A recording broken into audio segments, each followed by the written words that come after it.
మనము పరీక్షించుకునడానికి దేవునికి అప్పచెప్పేటటువంటి వారిగా మనం ఉండాలి. మత్తయి సువార్త గ్రంథం 4వ అధ్యాయం మొదటి నుంచి కొనవచ్చు. అప్పుడు యేసు అపవాది చేత శోధింపబడుటకు ఆత్మ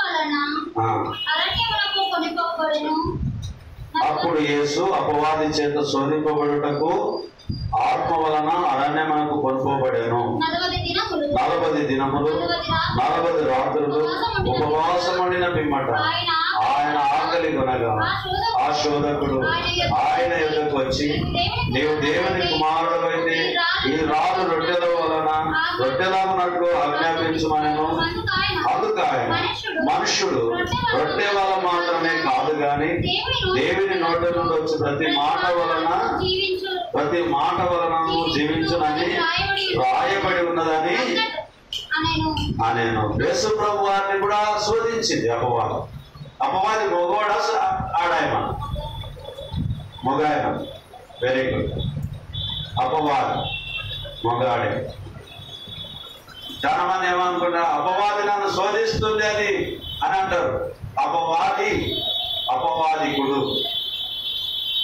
అపవాది మగాడు అంటే అపవాదికుడు.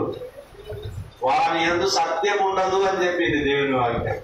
వాడు అబద్ధమునకు జనకుడు, వాని యందు సత్యమే ఉండదు. అబద్ధమునకు జనకుడు ఎవడు అని అంటే అపవాది. కాబట్టి మనము యేసుక్రీస్తు ప్రభు వారిని కూడా అపవాది ఏం చేసింది? శోధించారు. వెంటనే యేసు ప్రభు వారు చెప్పిన మాట ఏముంది? అంతగా అపవాది పరిశుద్ధ పట్టణమునకు ఆయనను తీసుకొని పోయి దేవాలయ శిఖరమున ఆయనను నిలువబెట్టి, నీవు దేవుని కుమారుడవైతే క్రిందికి దురుకుము, ఆయన నిన్ను గురించి తన దూతలకు ఆజ్ఞాపించును, నీ పాదం ఎప్పుడైనాను రాతికి తగలకుండా వారు నిన్ను చేతులతో ఎత్తుకొందరు అని రాయబడి ఉన్నదని ఆయనతో చెప్పాను. ఎవరు చెప్తున్నాడు? అపవాదికి వాక్యం తెలుసా తెలియదా? తెలుసు. మరి మనకు తెలుసా తెలియదా? క్రైస్తవులం అనుకుంటున్నాం, దేవుని పిల్లలం అనుకుంటున్నాం, దేవుని కుమారులం అనుకుంటున్నాం, దేవుని బిడ్డలమని అనుకుంటున్నాం. నేను పాడగలుగుతా, నేను ప్రార్థించగలుగుతా, వాక్యం బోధించగలుగుతా, నేను దేవుని సన్నిధికి వెళ్ళగలుగుతా, దేవుని ఆలోచనలన్నీ నేను ఫలింప చేసుకోగలుగుతా అని చెప్పగలుగుతున్నాం. వాక్యం మనకు తెలియకపోతే ఏమి ప్రయోజనము? కాబట్టి వాక్యం మనకు తెలిసి ఉండాలి.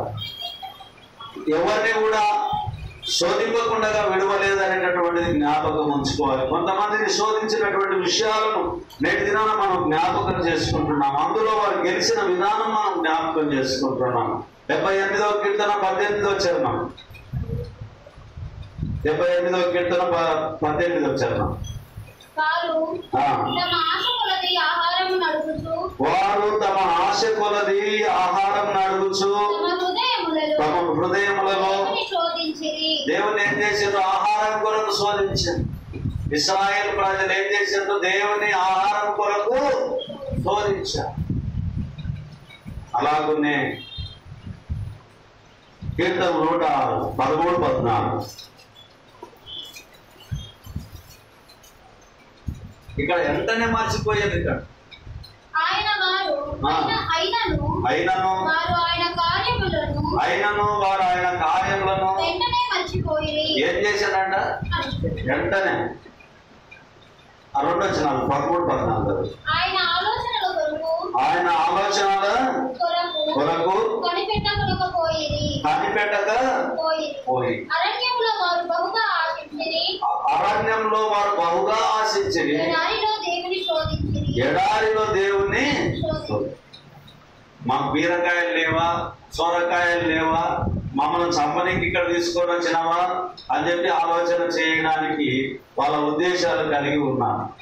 కాబట్టి అరణ్యంలో దేవుణ్ణి శోధించినటువంటి ప్రజలకు దేవుడు ఏం చేశాడు? మన్నాను కురిపించాడు. అనుదినం కావాల్సిన మన్నాను కురిపించాడు.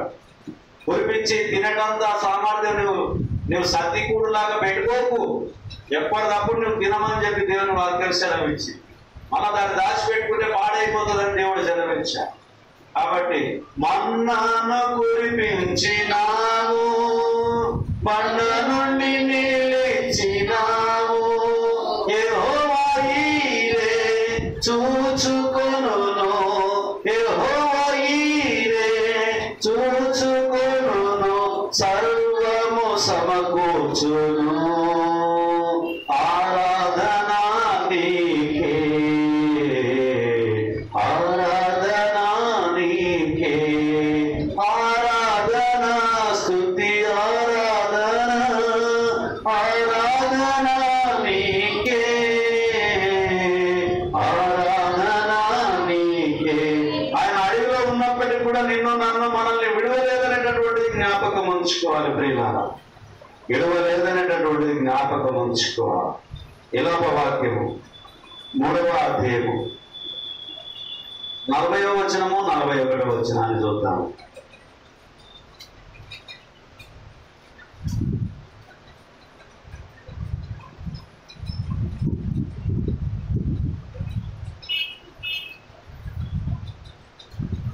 ఇలాప వాక్యం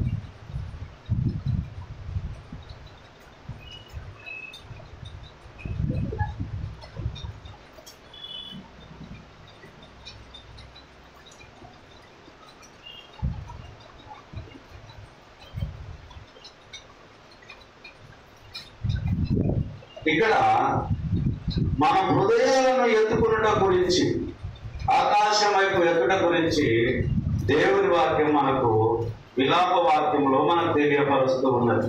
విలాప వాక్యములు అని అంటే విలపించడం, విలపించడం. దొరికిందా తల్లి? చదువుతారు 40-41. మన మార్గములను పరిశోధించి తెలుసుకొని మనము యెహోవా తట్టు తిరుగుదాం. ఆకాశమందున్న దేవుని తట్టు మన హృదయమును మన చేతులను. చూడండి, ఆకాశం వైపు ఉన్న దేవుని వైపు మన హృదయాన్ని మన చేతులను ఎత్తుకొందుము అని చెప్పి దేవుని వాక్యం తెలియపరుస్తుంది. దాన్ని మనం ఏం చేస్తాము? లోకానుసారంగానే చెయ్యెత్తుతూ ఉంటాం, లోకం వైపే చెయ్యిపుతూ ఉంటాం. కానీ మన చేతులు మన ముఖమును ఎటువైపు తిప్పాలంటుంది దేవుని వాక్యము? ఆకాశం వైపు. ఆకాశమందున్న ఆసీనుడా నీ తట్టు కనులేదుచున్నాను, నేను నీ తట్టు కనులేదుచున్నాను.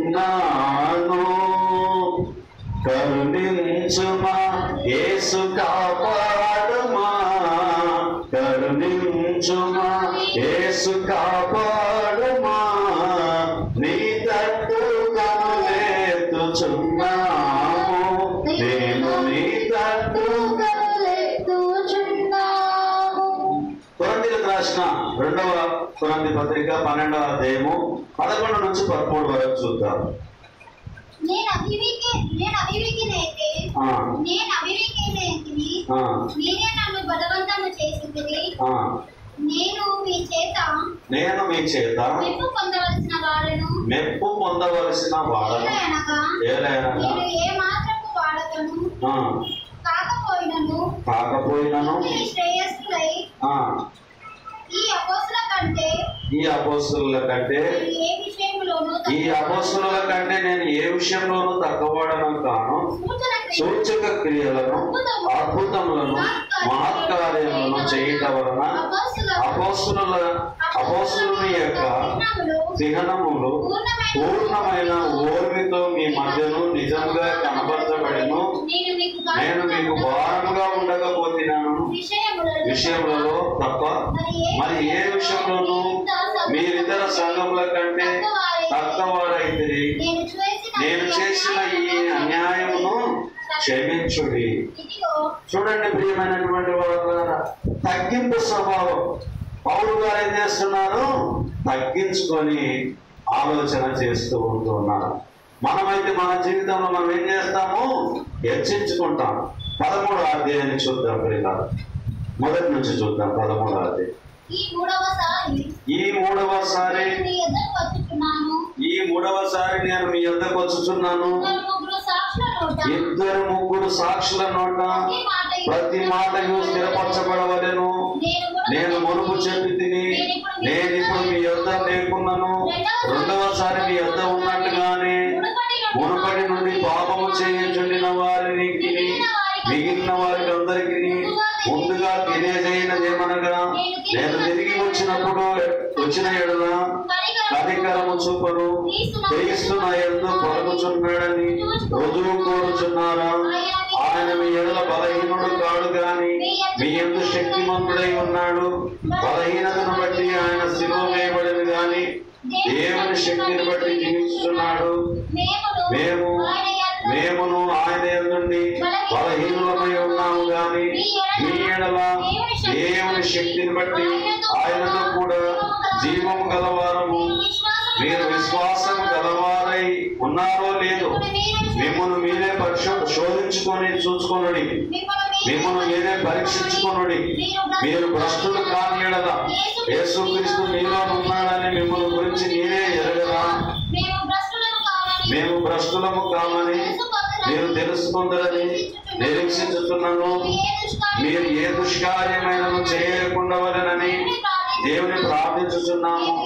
మేము యోగ్యులమైనట్టు కనబడవలెనని కాదు గాని మేము భ్రష్టులమైనట్టు కనబడినను మీరు మేలైనది చేయవలెనని ప్రార్థించుచున్నాము.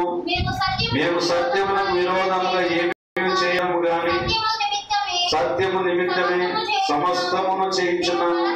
మేము బలహీనులమై ఉన్నాము, మీరు బలవంతులై ఉండిన ఎడల సంతోషించదము.